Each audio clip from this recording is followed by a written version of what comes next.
Welkom bij Extra, de wekelijkse podcast van het Belang van Limburg met Tom Verstappen.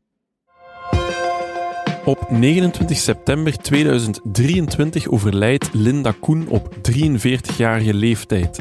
Later dat jaar overlijdt ook Mehmet Herdem, die op dat moment 45 jaar is. 2 onverwachte overlijdens, 2 Limburgers die elkaar nog nooit hebben ontmoet. En toch delen ze hetzelfde lot. Ze werden namelijk allebei vergiftigd door methanol. Waarom kozen de daders voor dit gif en wat doet methanol met het lichaam?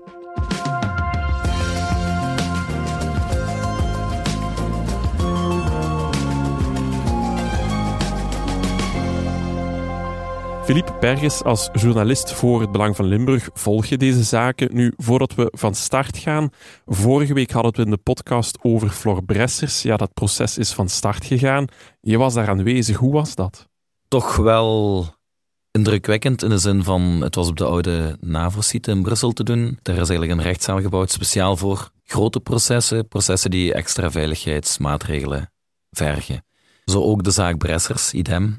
Dus dat wil zeggen, binnenkomen was met extra beveiliging, vergelijkend met de luchthaven, waar iedereen alles moet afgeven, dat door de scan gaat, zelf door de scan. Overal politiemensen ook, dus toch wel vrij indrukwekkend natuurlijk, die veiligheidsmaatregelen. Speciale eenheden, zwaar bewapend. Dat viel natuurlijk heel erg op, want die mannen zijn ook gemaskerd.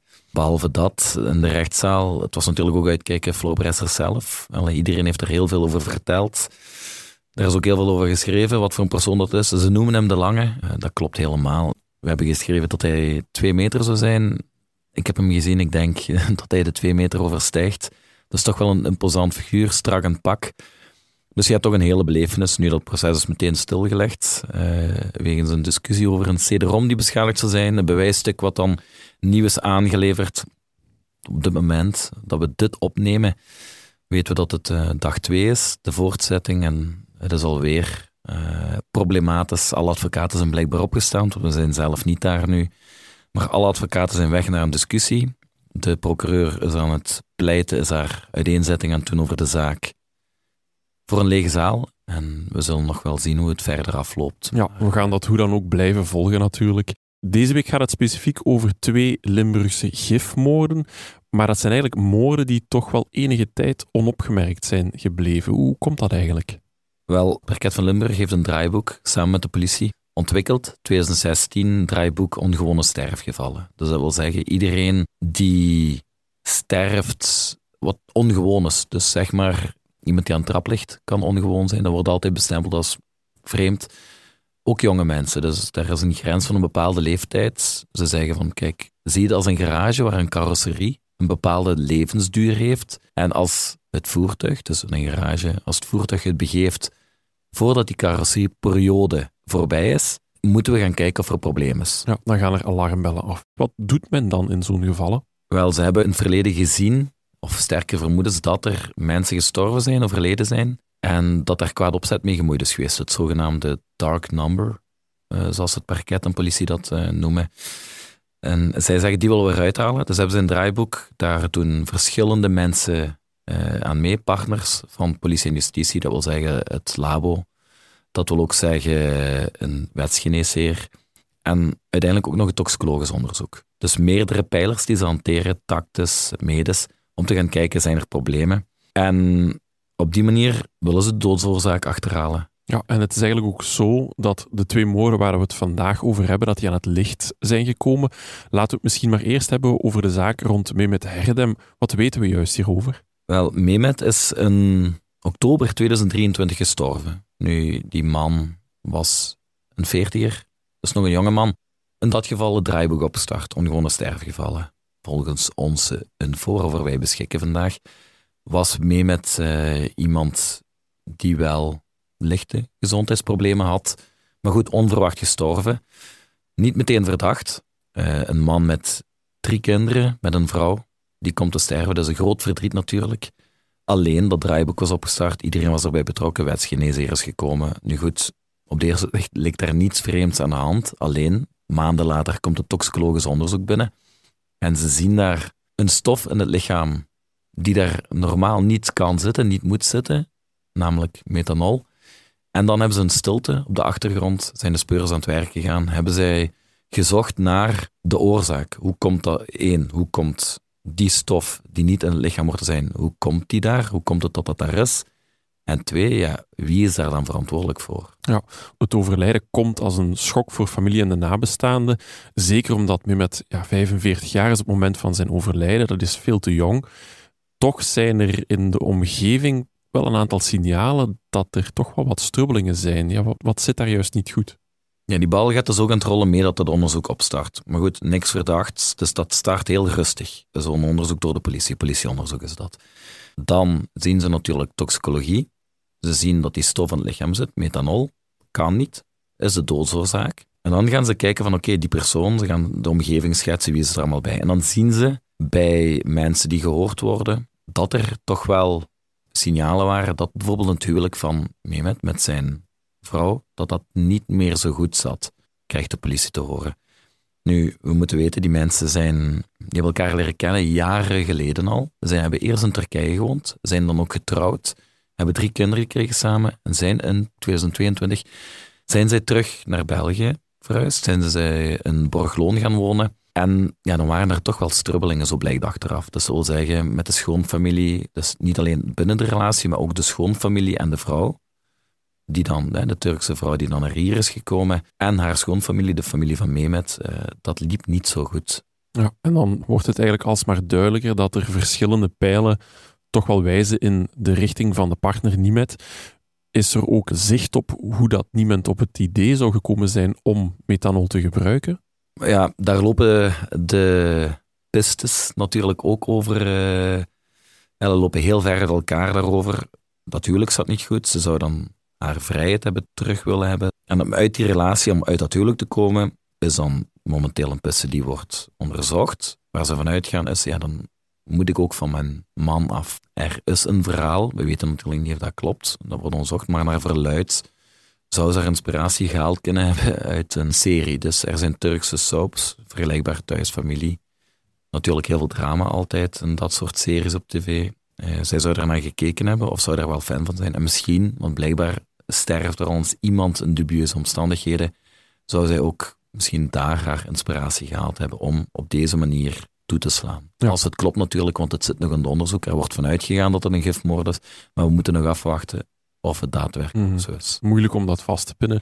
Nu, Nimet is natuurlijk verdachte in deze zaak. Wat is haar reactie eigenlijk? Ja, op dit moment ontkent zij alles. Dat is natuurlijk ook de vraag, waarom? Het motief blijft iets vreemd, aangezien ze schreef haar onschuld uit, sowieso. En ze moet natuurlijk een motief hebben. De vraag is het dan geld? Draait het om het geld? We krijgen signalen dat daar misschien het ook nog zou zitten. Want als het puur gaat om, ik wil niet meer in deze relatie of in dit huwelijk zitten, of ik heb problemen met mijn schoonfamilie, dan zijn er ook gemakkelijkere manieren om van iemand weg te gaan, om van iemand te scheiden. Dat hoeft dan niet gepaard te gaan met het overlijden van die persoon. Mm-hmm.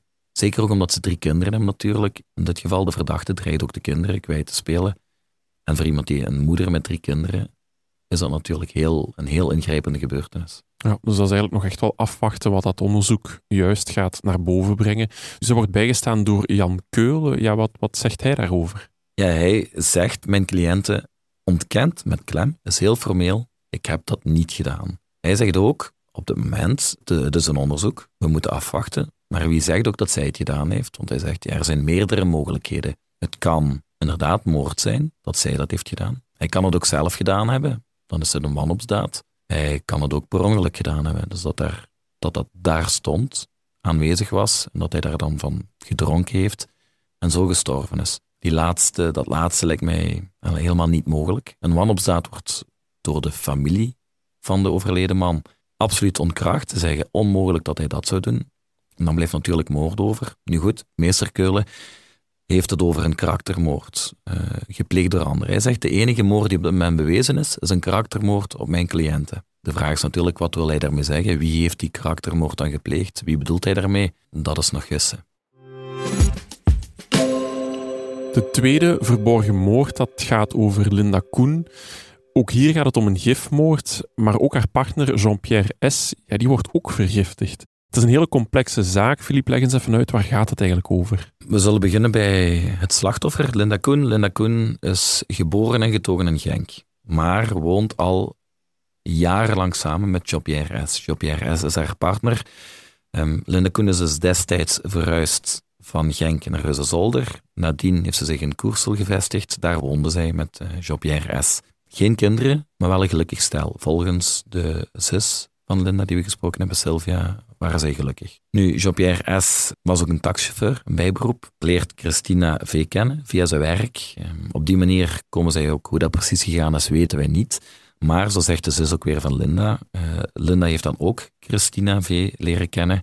En blijkbaar laat Christina V. een indruk achter van een geslagen persoon. Dus zij vertelt een verhaal tegen Jean-Pierre, tegen Linda, dat zij weduwevrouw is. Dus als zij weduwe is, dat ze 5 kinderen heeft, dat ze nergens meer terecht kan, dat ze alleen is, omdat haar partner in de gevangenis zit.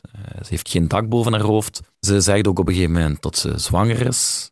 En wat doen Linda en Jean-Pierre? Zij nemen, wellicht uit medelijden om haar te helpen, nemen zij Christina, oorspronkelijk afkomstig uit Borgloon, Trongerborgloon, een huis. Christina V. woont dan toch een hele tijd bij Linda en Jean-Pierre. Het is natuurlijk geen gemakkelijke situatie, maar op dat moment zijn er niet per se tekenen dat dat mis gaat lopen. Nee, het loopt eigenlijk pas mis wanneer Nico in het spel komt.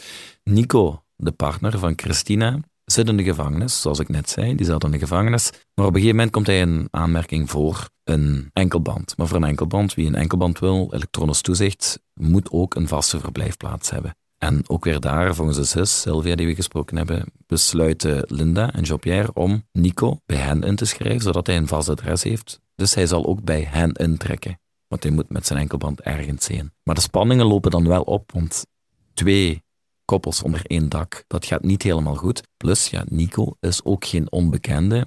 Draait al jaren mee als persoon binnen politie en parket. Ze kennen hem, hij draait al jaren mee. Heeft al meerdere feiten gepleegd van oplichting, diefstallen met geweld. Dus echt geen brave jongen. Daar Christina bij, die blijkbaar ook wel voor problemen zorgt, die ook steeds meer vraagt van de mensen die hen helpen. Zij wil hulp. Ze steekt de verhaal af dat het echt niet gaat. En er zijn spanningen. En Jean-Pierre en Linda zijn dat beu. En ze zeggen, Christina, Nico, dit gaat niet meer. We kunnen dit niet meer. Jullie moeten hier weg. Wat natuurlijk ook zo is. Zij zijn te gast daar. Toch al bijna een jaar daar. Maar de knoop is doorgehakt. Jullie moeten weg. Ja, het is eigenlijk tragisch dat de mensen zodanig willen helpen. Die mensen in huis nemen. Maar ja, de situatie wordt absoluut onhoudbaar. En dan loopt het helemaal fout op een bepaalde avond. Volgens de zus van Linda, Sylvia, even schetsen, we zitten ook nu in 2023 in september. En op 29 september neemt de politie contact op met Sylvia. En zij doen een slecht nieuwsmededeling en ze zeggen, we excuseren ons, het spijt ons, maar we moeten u vertellen, uw zus is onverwacht overleden. Ze hebben haar dood aangetroffen in bed. Linda is er niet meer. Maar, zeggen zij ook, ja, Linda is een jonge vrouw. Ook 43 jaar op dat moment. Dus dat wordt verder onderzocht, want we willen natuurlijk achterhalen wat de doodsoorzaak is. Achteraf hoort Sylvia dan dat haar zus die avond een glas we hebben gedronken. Nu even schetsen. Volgens Sylvia had Linda, ik zeg niet een alcoholprobleem, maar worstelde ze wel al eens met te veel drinken. En de verdachten in dit verhaal zijn de Nico en Christina, dus het koppel dat bij Jean-Pierre en Linda woonde. Zij zouden dan een glas hebben aangeboden aan Linda en, zo blijkt nu achteraf, daar iets bij hebben gedaan. Een stof die het leven heeft gekost aan Linda. Ja, want opmerkelijk is ook, Jean-Pierre overleeft het wel, maar tegen de tijd dat de begrafenis van zijn partner Linda gebeurt, is hij eigenlijk al zeer slechtziend geworden en uiteindelijk zou hij blind worden. Ook dat valt terug te linken aan de stof methanol waar we het er net over hadden. Hè. Ja, inderdaad. Dus in het geval van Linda, ja, dat weten we, zij krijgt zo'n hoge doos van methanol in het lichaam. Zij sterft. Maar Jean-Pierre, die dan minder zou hebben gedronken, want hij heeft dan ook van Nico en van Christina een glas aangeboden gekregen, heeft er ook van gedronken, maar minder, of er heeft minder in gezeten. Wie zal het zeggen? Het zal het onderzoek moeten uitwijzen. Feit is wel dat die man inderdaad op de begrafenis van zijn partner, zijn zicht is al enorm achteruit gegaan op dat moment. En niet veel later is hij helemaal blind. En dat is blijkbaar één van de mogelijke gevolgen van methanol, de stof die ook in het lichaam van Linda is aangetroffen. Ja, en dan gaat de politie volgens het draaiboek te werk, doen een autopsie, er wordt een toxicologisch onderzoek opgestart. Ja, uit dat toxicologisch onderzoek blijkt dan inderdaad dat er methanol is aangetroffen en men kijkt vrij snel richting Nico en Christina dan. Inderdaad, omdat er dan dus ook weer het verder onderzoek, het draaiboek, dat wil zeggen tactisch ook onderzoek, mensen die verhoord worden, en dan komen er toch zaken naar boven. Eén natuurlijk, ja, de blindheid van Jean-Pierre. Dat is eigenlijk een alarmbel gigantisch, want dat gebeurt niet zomaar. Daarnaast het overlijden van een vrouw die eigenlijk nog niet moet sterven, dus er zijn wel al voldoende verdachte elementen. Maar los daarvan, die spanningen komen naar boven. Nico en Christina die eigenlijk het huis moeten verlaten.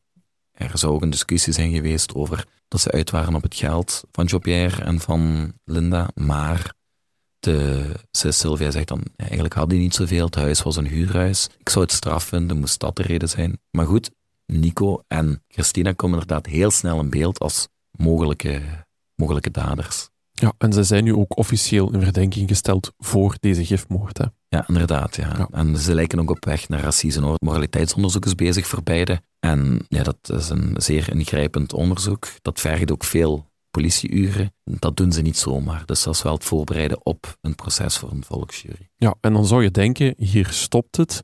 Maar dat is niet het geval. Hè. Naast de moord en de pogingmoord loopt er ook nog een ander dossier tegen Nico K. Vorige week is dat voor de rechtbank gekomen, dus vorige week vrijdag.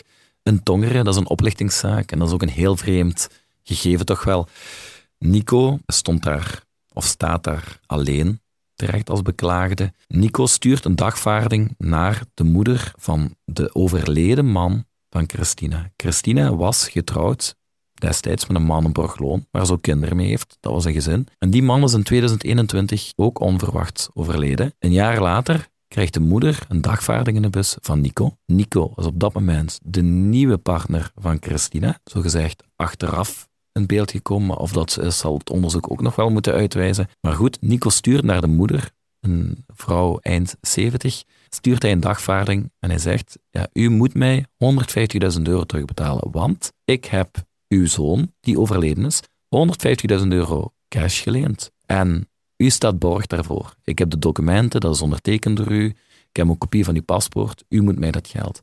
Nu, die vrouw die komt uit de lucht gevallen, weet niet waar het over gaat, stelt zich burgerlijke partij, haalt het voor die dagvaarding, want dat wordt gezien als niet echt. Maar het document dat is opgesteld, daar wordt nu van gezegd door het Openbaar Ministerie, door de politie van, nee, Nico heeft eigenlijk iets verzonnen om die vrouw €150.000 armer te maken.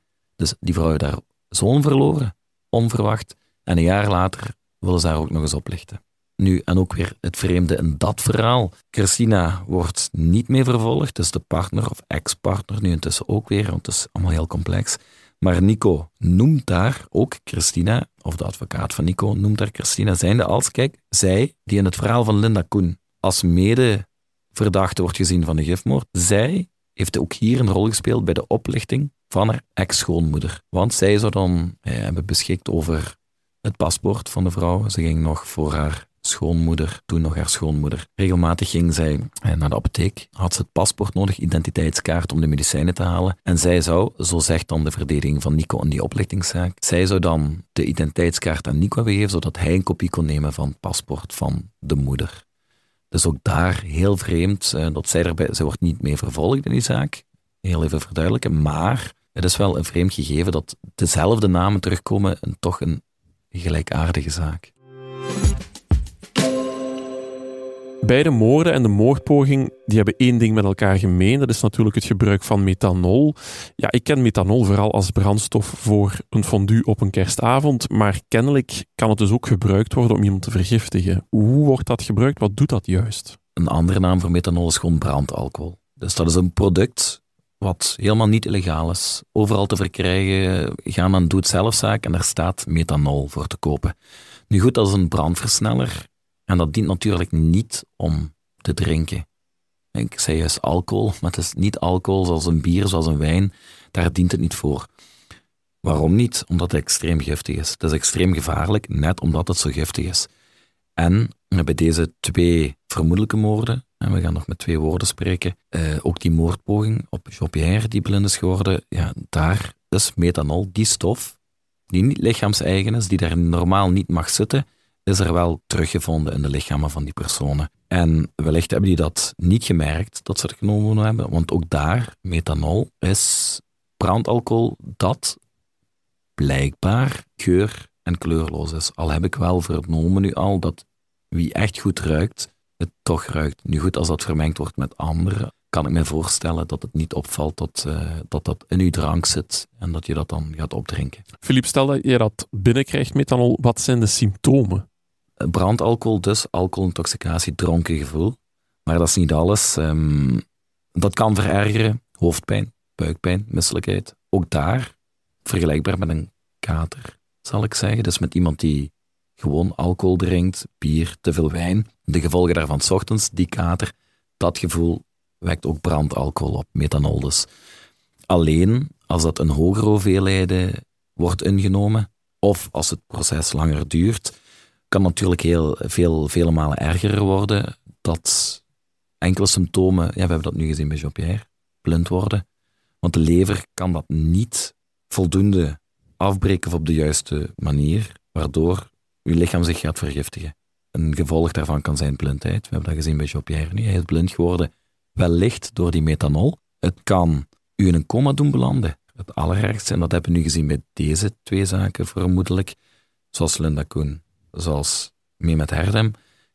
Zij zijn overleden ten gevolge van. Ja. Is er iets dat we überhaupt kunnen doen? Iemand die methanol binnenkrijgt, is er een bepaald tegengif? Ja, vreemd genoeg zou het tegengif gewone alcohol zijn. Alcohol die gekend is, die we gewend zijn, zal ik zeggen. En dat zou dan als tegengif kunnen dienen. Nu, dat wil ook zeggen, we hebben dat ook al gezien in het buitenland, in bepaalde landen, waar dat alles misgelopen, waarbij mensen drankjes krijgen, frisdrank, cocktails, longdrinks, wat vermengd wordt met brandalcohol, of hoeveelheden brandalcohol, in plaats van gewoon alcohol, omdat dat gemakkelijker te verkrijgen is, goedkoper is. En als dat dan die hoeveelheden te hoog zijn, ja, dan zien we dus wat we juist besproken hebben, met in het ergste geval de dood tot gevolg. Ja, en hebben we ook gezegd waarom dat bij deze twee moorden, die afzonderlijk van elkaar gepleegd zijn, telkens methanol gebruikt wordt? Wellicht omdat de verdachten denken dat dat niet op te sporen is, want 1, het slachtoffer, de persoon die de methanol inneemt, heeft dat niet door. Waarschijnlijk, als dat vermengd wordt met frisdrank, dan heeft hij niet door dat hij methanol aan het innemen is. Het is gemakkelijk te koop, zoals jij al gezegd. Dus je moet niet via speciale wegen gaan. Er is geen apotheker voor nodig die je producten moet aanleveren. Iedereen kan het gaan kopen, zonder dat dat verdacht is. En daarnaast, het is ook niet dat iemand meteen sterft. De dood treedt pas uren later op. En in eerste instantie, stel dat iemand sterft, we bellen de hulpdienst komt langs. Een huisarts komt wellicht langs om de dood vast te stellen, want iemand moet de dood vaststellen, dat doet een huisarts. Als die persoon niets verdachts opmerkt en dat gewoon afdoet als een gewoon overlijden, die meldt dat niet bij politie en parket, dan start dat draaiboek ook niet, dan kan je zeggen dat de perfecte moord gepleegd is. Als we dan gaan kijken, wat hangt Niemet H., Nico K. en Christina V. boven het hoofd? Je zegt het zelf al, het gaat richting assise. Heb je daar zicht op? Ja, zoals ik al zei, beide zaken, daar is een moraliteitsonderzoek bezig met betrekking tot de verdachten. Een uitgebreid onderzoek van wie die personen zijn, de omgeving, er zijn iedereen aan het verhoren, horen, kijken naar het verleden van die mensen. Dat gebeurt, dat doen ze alleen, zo'n groot moraliteitsonderzoek, wanneer die personen voor een volksjury gebracht gaan worden. Wanneer dat gaat zijn, weten we dus niet, maar het lijkt er wel op dat het onderzoek al vergevorderd is, beide onderzoeken vergevorderd zijn, en dat wil zeggen dat zij vroeg of laat, nu goed, we kennen de agenda nog niet, maar het kan nog wel even duren natuurlijk, want de assisezaal zit redelijk vol voor het komende jaar. Maar het lijkt wel dat zij op weg zijn naar een proces voor een volksjury. Ja. Philippe, hartelijk dank voor je uitleg, want het is toch wel best een complexe zaak. En jij gaat dat natuurlijk voor ons verder opvolgen. Wil je thuis de stukken van Philippe lezen en op de hoogte blijven van deze zaken, dan kan dat via de HBVL-app. Dit was Extra, de wekelijkse podcast van het Belang van Limburg. Bedankt voor het luisteren. De credits van deze podcast vind je op hbvl.be of in de HBVL Nieuws-app.